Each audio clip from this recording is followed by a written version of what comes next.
오늘은 하박국서 3장에 있는 말씀, 부흥을 꿈꾸는 교회라고 하는 그런 제목으로 함께 은혜 나누도록 하겠습니다.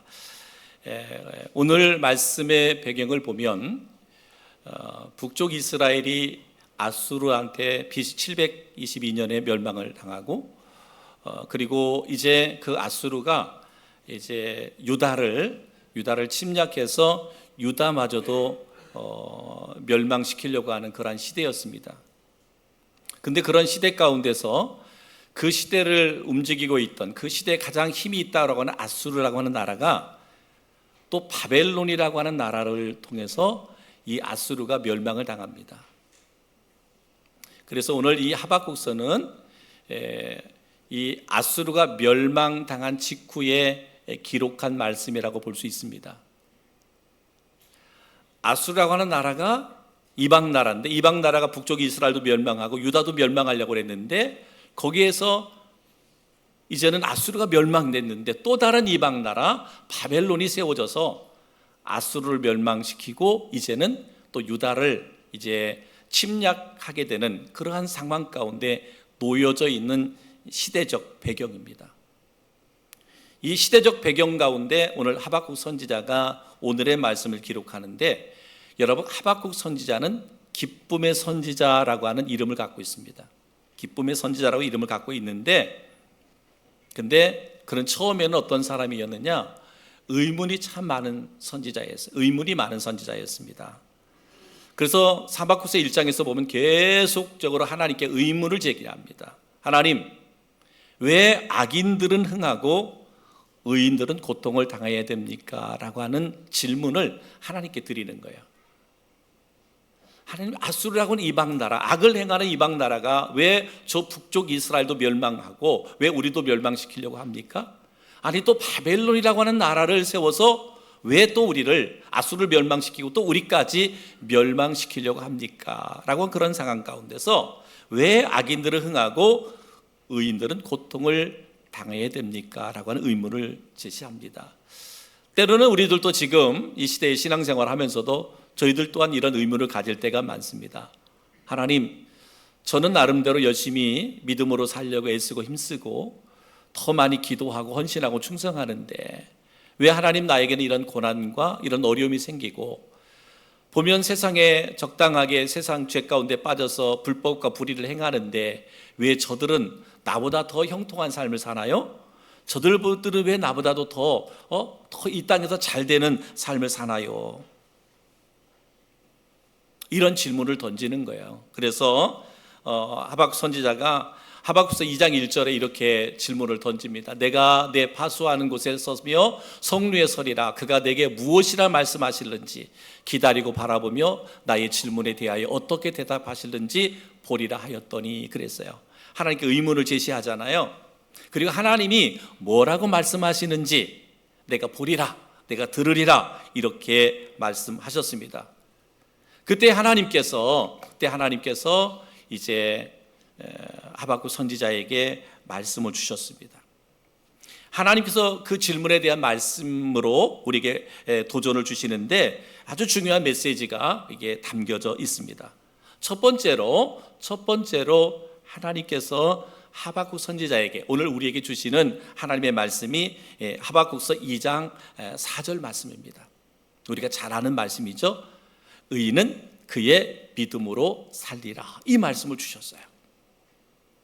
왜 하나님, 악인들은 흥하고 왜 의인들은 고통을 당해야 됩니까? 라고 말할 때 하나님께서 첫 번째로 주신 말씀이 바로 이 말씀이었어요. 의인은 그의 믿음으로 살리라 라고 하는 것이죠.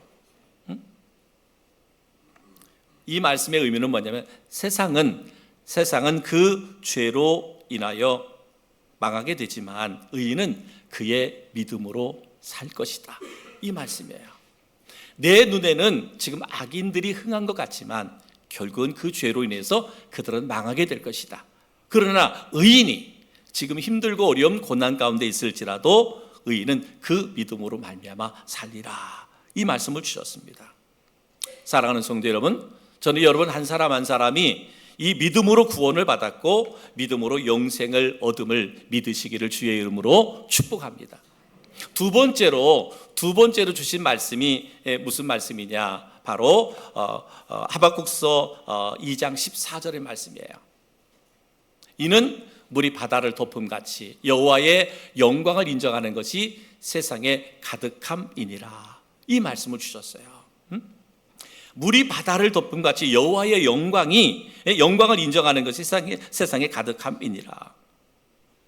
우리가 세상을 바라볼 때는 정말 악한 것으로 가득한 것처럼 보이지만, 그러나 좀 더 믿음의 눈을 떠서 세상을 보면 하나님의 영광이 가득함을 보게 될 것이다. 육의 눈으로 세상을 보면 너가 보는 것처럼 왜 악인들이 흥합니까? 왜 세상에 불법과 불의를 행하는 사람들이 왜 잘 나갑니까? 이렇게 보여질는지 모르지만 너희가 믿음의 눈을 떠서 보면 정말 하나님의 영광이 가득한 세상을 보게 될 것이다. 사랑하는 성도 여러분, 저희들 또한 믿음의 눈을 떠서 이 땅에 하나님의 영광이 가득함을 볼 수 있는 우리 성도들이 되기를 주님의 이름으로 축복합니다. 세 번째 하박국 선지자에게 주신 하나님의 말씀이 바로 하박국서 2장 20절의 말씀입니다. 오직 여호와는 그의 성전에 계시니 온 땅은 그 앞에서 잠잠할지니라 하시니라. 이 말씀을 주셨어요. 여호와 하나님은 살아계셔서 성전을 통해서 교회를 통하여 세상을 통치하시고 계시기 때문에 너희는 잠잠해라. 뭐예요? 하나님이 모든 나라와 민족 가운데 하나님이 통치자가 되셔서 그 일을 행하신다. 그렇기 때문에 너희는 잠잠해라 라고 말합니다. 잠잠할지니라라는 말은 히브리어로는 하사라고 하는 말씀인데, 모든 일에 여호와를 신뢰하고 그 앞에서 조용하고 침묵하며 기다리라, 이 말이에요. 모든 일에 여호와를 신뢰하고 그 앞에서 잠잠하고 침묵하며 기다리라 라는 말씀이에요. 이 말씀을 지금 하박국 선지자에게 주신 거예요. 의인은 그의 믿음으로 말미암아 살리라.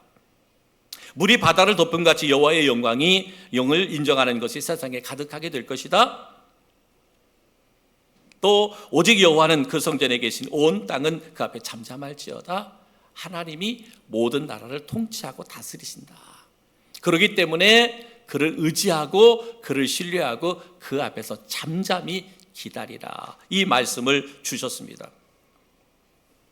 하박국 선지자가요, 하나님께서 이 말씀을 주셨을 때 깊은 감동에 빠졌습니다. 이 말씀, 하나님이 친히 정말 의문의 선지자, 불평했던 선지자에게 이 말씀을 주셨을 때 이 하박국 선지자 막 마음에 감동을 받은 거예요. 감동을. 그래서 하나님 앞에 기도합니다. 그가 첫 번째로 기도한 말씀이 바로 오늘 함께 읽었던 하박국서 3장 2절의 말씀이에요. 1절로 나왔는데 2절. 여호와여, 내가 주께 대한 소문을 듣고 놀랐나이다. 여호와여, 주는 주의 일을 이 수년 내에 부응하게 하옵소서. 이 수년 내에 나타내시옵소서. 진노 중이라도 긍휼을 잊지 마옵소서. 이 기도를 드리는 거예요. 모든 것에는 하나님의 때가 있다. 하나님의 시간이 있다라는 거죠. 그리고 하나님께서 그 일을 이루신다라고 하는 믿음과 확신을 가지면서 감사와 찬양을 드리는데, 찬양의 주제가 뭐냐면 회복과 재건입니다. 회복, 재건. 이 기다리는 그 마음, 이 마음을 기도로 표현한 거예요. 우리가 이것을 오늘 성경은 부흥이라고 이렇게 말씀하고 있습니다. 그래서 부흥이란 말은 회복이라는 말과 같은 의미를 가지고 있고요, 새롭게 되는 것, 또 강하게 되는 것, 이것을 부흥이라고 말합니다. 하나님은요, 오늘날 우리 교회를 통해서, 우리 성도들을 통해서 하나님의 나라를 이 땅에 세우시기를 원하고 계세요. 다시 말하면 우리 교회를 통해서, 성도들을 통해서 하나님의 나라가 온전히 세워지기를 원한다. 부흥하기를 원한다. 회복되기를 원한다. 새롭게 되기를 원한다. 강건하게 되기를 원한다는 거예요.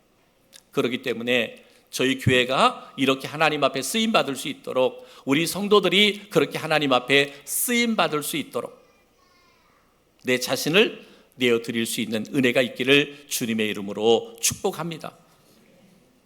그렇다면 이 부흥이, 회복이 어떻게 이루어질까? 회복이 어떻게 이루어질까라고 우리가 오늘 말씀을 통해 깨달으면, 첫 번째는 뭐냐면 우리는 부흥에 대한 기대와 꿈과 환상이 있어야 된다는 거예요. 부흥에 대한. 하박국 시대는 희망이 사라진 시대였거든요. 그런데 하박국은 하나님께로부터 말씀을 받고 잃어버렸던 희망을 다시 찾습니다. 그러니까 하박국 선지자뿐만 아니라 모든 유다의 백성들이 하나님의 말씀을 통하여 희망을 다시 회복되기를 원하는 그러한 믿음과 신앙의 고백이 담겨져 있습니다. 주전 830년 요아스 왕의 통치 초기에 요엘 선지자가 이스라엘의 회복을 내다보면서 이렇게 말씀했습니다. 요엘서 2장 28절 말씀입니다. 그 후에 내가 내 영을 만민에게 부어주리니 너희 자녀들이 장래의 일을 말할 것이며 너희 늙은이는 꿈을 꾸며 너희 젊은이는 이상을 볼 것이며, 이렇게 말씀했습니다. 성령이 임하시면, 그죠? 성령이 임하시면, 성령이 역사하시면 뭐 한다는 거예요? 치유와 회복이 일어나게 될 것이다.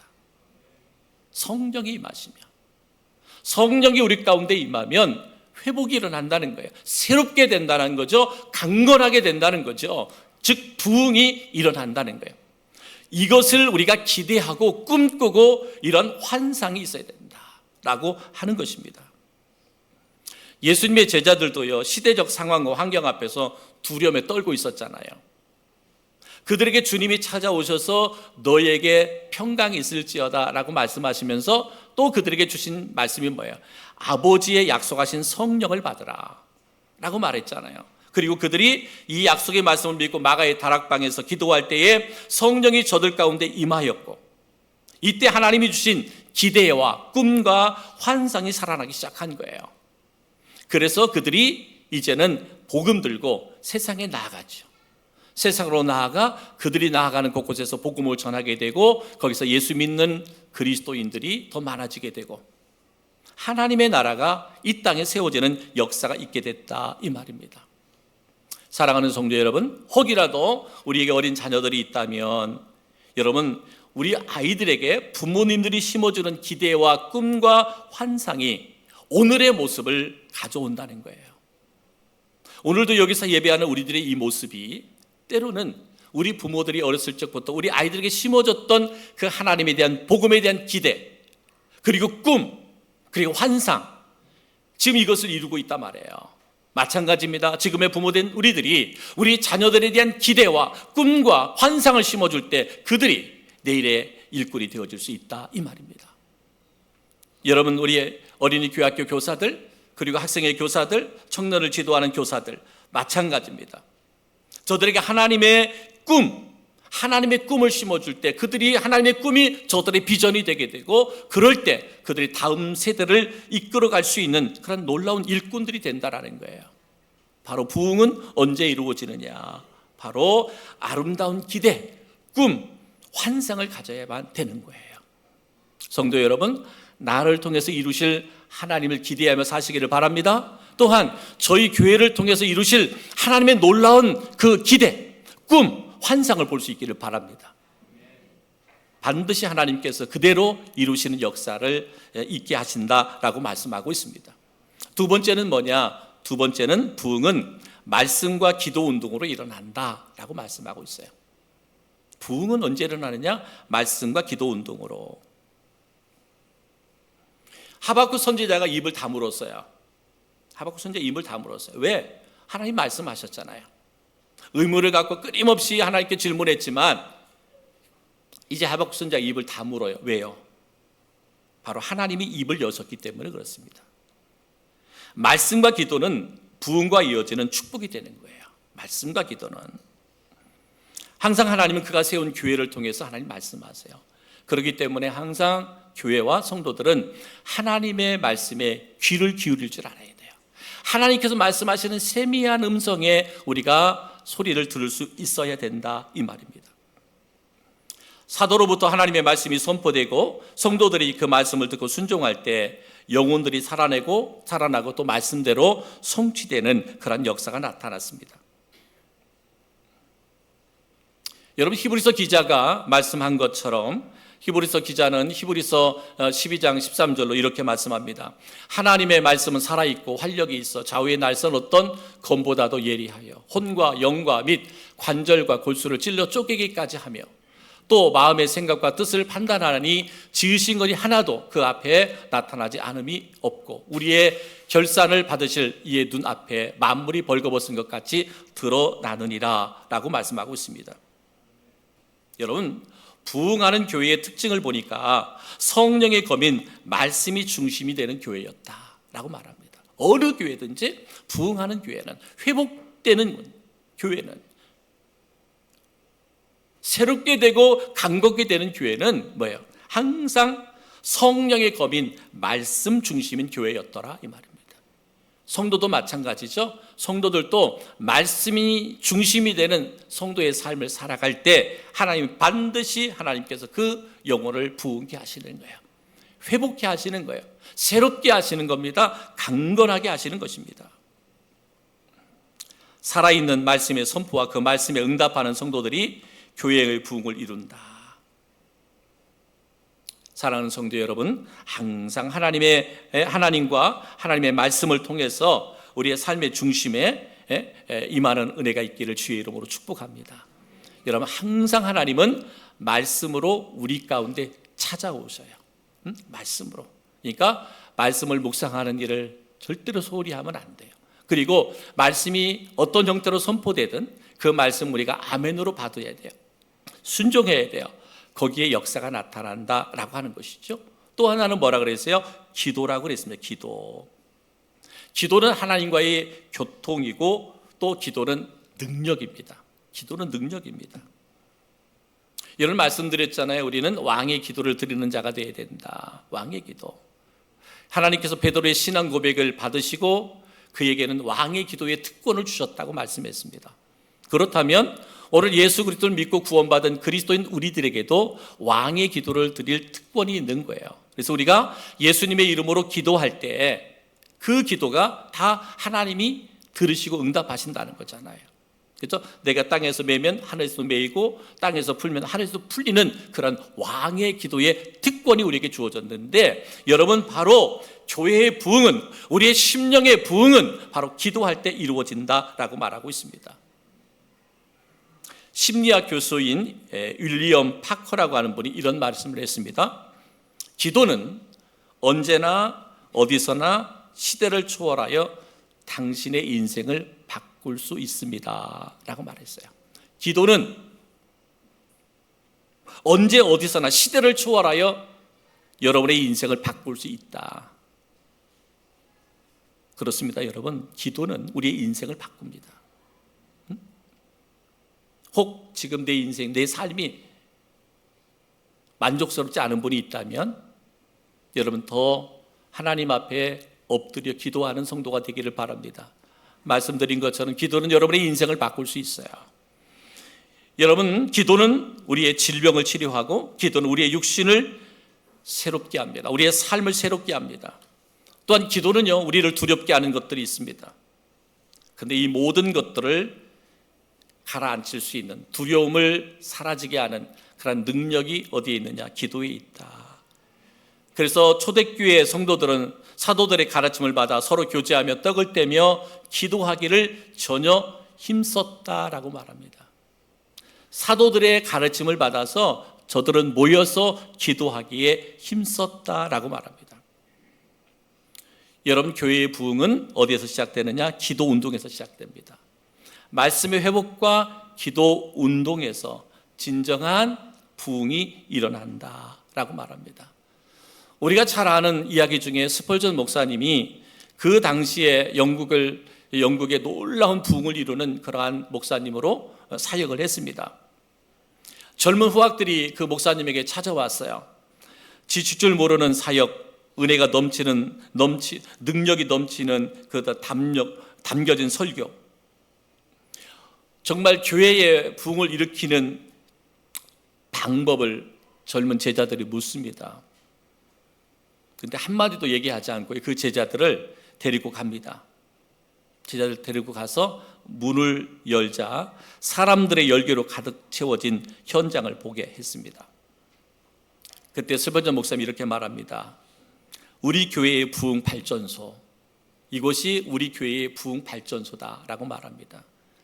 그들이 스벤전 목사님 문을 열었을 때 거기에는 많은 교회 성도들이 거기서 모여서 합심해서 기도하고 있었어요. 교회의 부흥 발전소는 바로 이곳이다. 그렇습니다. 여러분, 기도가 살아있는 교회가 부흥하죠. 기도가 살아있는 성도들의 영혼이 살아나는 거예요. 여러분, 기도가 메말라져 있으면요, 내 영혼도 죽어요. 내 가정도 회복이 안 됩니다. 치유가 안 됩니다.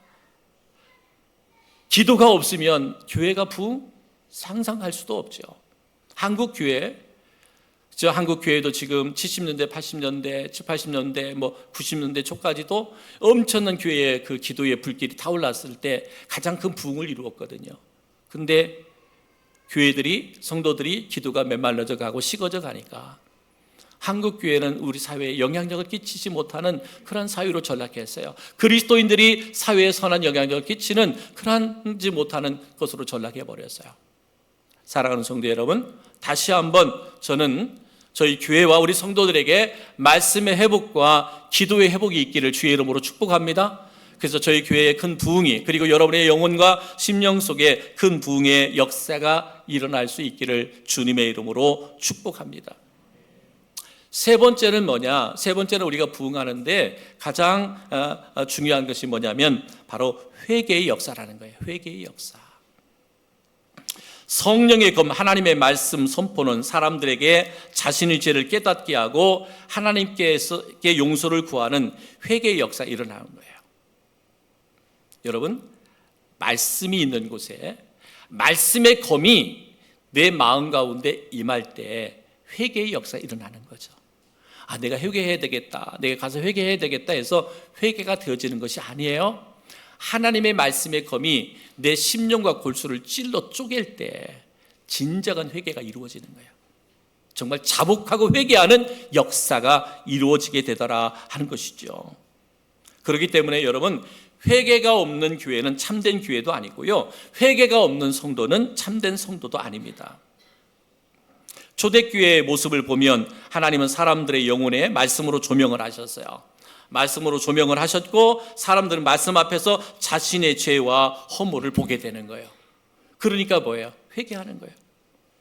말씀으로 조명하는 거죠. 우리가 말씀의 거울 앞에 서보니까 내가 얼마나 하나님의 뜻에서 벗어난 삶을 살았는가, 하나님이 기대하는 삶이 아닌 내 욕심을 따라 살아가는 삶에 대해서 보게 되는 거예요. 그러니 회개가 나오지 않을 수가 없지요. 회개가 이루어집니다. 이때 사람들은 사도들에게 소리쳤습니다. 형제들에게 우리가 어떻게 하면 좋겠는가? 그렇게 외치죠. 사도행전 2장 38절에 베드로가 가로되 너희가 회개하여 각각 예수 그리스도의 이름으로 침례를 받고 죄사함을 얻으라. 그리하면 성령을 선물로 받으리라. 말씀의 조명 앞에, 그 말씀의 거울 앞에 나 자신을 되돌아보니까 내가 얼마나 허물이 많고 부족함이 많은 것을 깨달아 되는 거예요. 그러니까 그렇게 고백하는 거예요. 형제들아, 우리가 어떻게 하면 좋겠습니까? 라고 말할 때 회개하여 예수 그리스도의 이름으로 침례를 받고 죄사함을 받으라. 그리하면 성령을 너희가 선물로 받을 것이다. 우리가 어떻게 할고 참된 회개가 필요하다.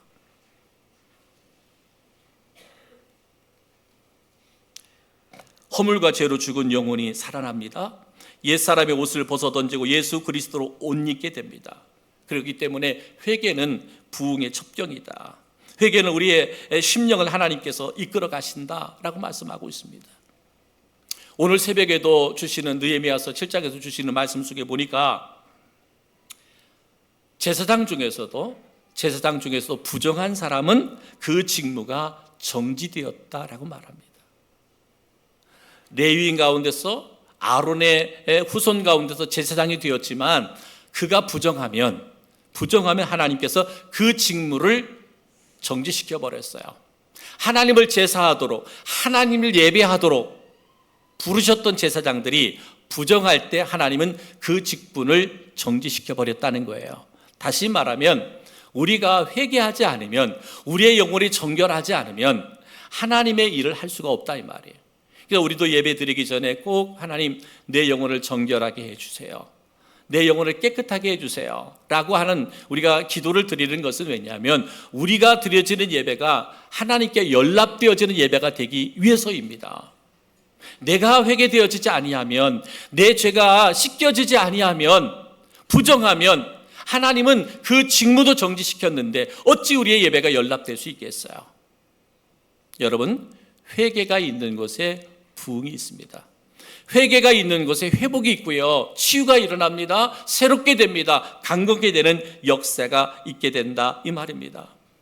다윗같이 훌륭한 사람에게도 죄가 있었어요. 성령과 말씀의 조명 아래서 그는 자신의 죄를 회개했습니다.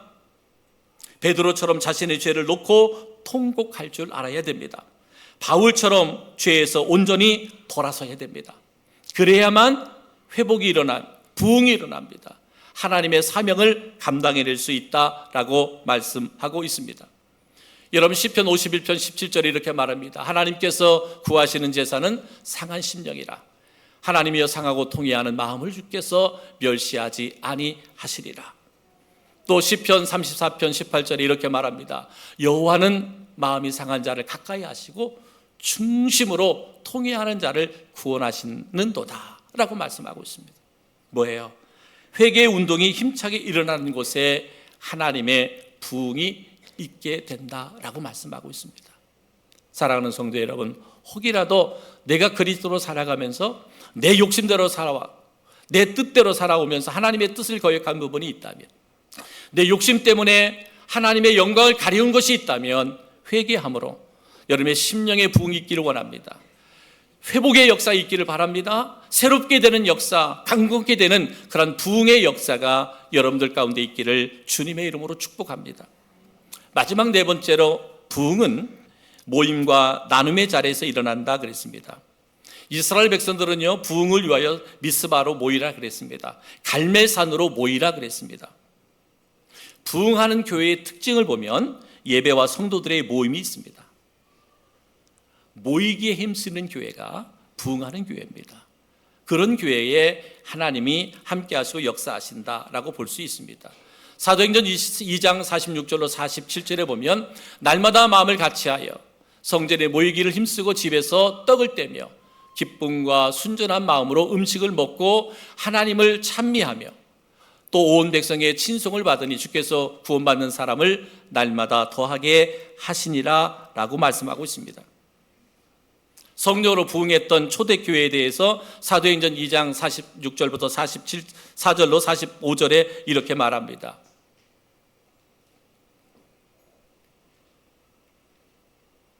믿는 사람이 다 함께 있어 모든 물건을 서로 통용하고 또 재산과 소유를 팔아 각 사람의 필요를 따라 나눠주고 그랬습니다. 무슨 말이에요? 모이게 힘썼다 그랬잖아요. 그러면서 그들을 나누기를 기뻐했다라고 말합니다. 금요일 저녁에도 말씀드렸잖아요. 초대교회 때는요, 성도들이 대체적으로 다 가난했어요. 복음 때문에, 복음을, 예수 그리스도를 믿는다는 것 때문에 엄청난 핍박이 있어서 자기의 집에 정착할 수도 없어서 다 떠돌이같이 흩어졌어요. 그게 가난했습니다. 그래서 그들은 모이면 예배하고 하나님을 찬미하고, 그리고 조금 여유 있는 사람들이 가지고 와서 함께 나누는 삶을 살았어요. 거기에 뭐예요? 복음의 역사가 나타나더라는 거죠. 여러분, 바로 부흥은 모임과 나눔을 통해서 이루어진다. 그렇기 때문에 교회는 더 많은 사랑을 나눌 수 있어야 돼요. 베풀 수 있어야 됩니다. 섬길 수 있어야 됩니다. 그럴 때 놀라운 부흥이 일어난다. 근데 여러분, 또 하나 더 중요한 것은 뭐예요? 우리가 나눔의 핵심이 무엇이냐는 거죠. 나눔의 핵심이 무엇이냐? 그것은 바로 복음이라는 거죠. 우리가 모여서 나눌 때 가장 핵심이 되는 나눔은 뭐여야 된다? 복음이어야 된다. 복음은 빠져버렸어요. 나누고 섬기는 일은 잘하는데 거기에 복음이 빠져 있어요. 그것은 옳은 것이 아닙니다. 그것은 세상도 나누고 베풀고 섬길 수 있거든요. 거기에 뭐가? 복음이 함께해야 돼요. 복음이 함께할 때 그 나눔과 섬김을 통해서 부흥, 회복이 일어나는 거예요. 바로 초대교회가 그 어렵고 힘든 가운데서도 세계의 모든 열방을 복음화시키는 부흥을 이루었던 이유가 여기에 있습니다. 그들은 힘들고 어려웠지만 모이게 힘썼고요. 모일 때마다 복음을 나누었고 그리고 그들의 필요한 것들을 함께 나누었습니다. 거기에 성령의 역사가 있었던 것을 볼 수가 있습니다. 의문이 많고요. 의문이 많고 희망을 잃어버렸던 하박국 선지자가 이런 뭐라고 말씀했어요? 하박국서 3장 18절 말씀 우리 한번 다 같이 한번 읽어볼까요? 시작. 나는 여호와로 말미암아 즐거워하며 나의 구원의 하나님으로 말미암아 기뻐하리로다. 하박국 선지자가 이 고백을 하는 거예요. 하나님, 왜 악인들이 저렇게 형통하지요? 왜 의인들이 이렇게 고난과 고통이 있어요? 라고 말할 때 하나님께서 말씀했잖아요. 하나님의 말씀을 믿음으로 취했어요. 아멘으로 취했어요. 지금 하박국 선지자 이 말씀을 믿음으로 아멘으로 취할 때 변화된 게 있었느냐? 변화된 게 없어요. 시대적 상황은 변하지 않았어요. 나중에 보면 BC 588년에 86년에 뭐예요? 바벨론에게 멸망당합니다. 그리고 포로로 잡혀갑니다. 그리고 70년 만에 다시 귀환하잖아요. 오랜 기간의 역사가 있었어요. 그럼에도 오늘 뭐라고 고백하여 나는 여호와로 말미암아 즐거워하며 나의 구원의 하나님으로 말미암아 기뻐하리로다. 사랑하는 성도 여러분, 내가 하나님의 말씀 앞에 순종한다 해서 당장의 내 삶이 형통할 수도 있고 그렇지 않을 수도 있어요. 그러나 오늘 하박국 선지자처럼 고백하는 거예요. 나는 여호와로 말미암아 즐거워하며 나의 구원의 하나님으로 말미암아 기뻐하리로다. 이것이 뭐예요? 하박국 선지자의 심령의 부흥이 일어났다는 얘기죠. 그의 영혼의 회복이 일어났다는 거죠. 그가 새롭게 되었다는 거죠. 그가 강건하게 되었다는 것이죠. 사랑하는 성도 여러분, 그렇습니다. 복음이 우리 가운데 임할 때 이런 역사가 일어나는 거예요. 이런 부흥이 일어나는 거예요. 우리가 부흥을 이루려면 네 가지를 말씀드렸잖아요. 기대해라, 꿈꿔라, 환상을 가져라. 하나님께서 그대로 이루시는 부흥을 이루실 줄 믿습니다. 두 번째는 뭐라 그랬어요? 말씀과 기도가 부흥을 이룬다라고 말씀하고 있습니다. 회개 운동이 일어나야 된다 그랬어요. 모이게 힘쓰고 그리고 우리가 나눔과 섬김과 헌신이 있을 때 부흥이 있다 그랬습니다. 사랑하는 성도 여러분, 저는 우리 교회가 우리 성도들의 오늘 이 말씀, 하나님의 말씀으로 지금 우리에게 조명하신 거잖아요. 그죠? 말씀으로 이게 깨닫게 해주셨잖아요. 그러면 우리는 그 말씀을 믿음으로 취하는 거예요. 아멘으로 취하는 거예요. 당장의 내 삶에 어떤 변화가 일어나지 않아도 믿음으로 취하는 거예요. 이런 말씀드린 것처럼 사도 바울이 그 질병, 육체의 가시 때문에 고생하고 고통했지만은 하나님께 기도했을 때 내 은혜가 내게 족하다라고 말씀했을 때 사도 바울은 그것을 불평 원망하지 않았어요. 믿음으로 취했잖아요. 아멘 했잖아요. 그러면서 뭐라고 고백했어요? 약함이 곧 강함이라. 내가 약한 데서 더 하나님을 의지하고 믿음으로 기도하고 믿음으로 살아간다. 하나님 이런 사도 바울을 통해서 세계 민족을 복음화시키는 초석으로 그를 사용했잖아요. 사랑하는 성도 여러분, 저는 우리 성도 한 사람 한 사람에게 이런 믿음과 결단을 통하여 여러분의 영혼이 부흥되기를 원합니다. 저희 교회에 큰 부흥의 역사가 있어지기를 주님의 이름으로 축복합니다.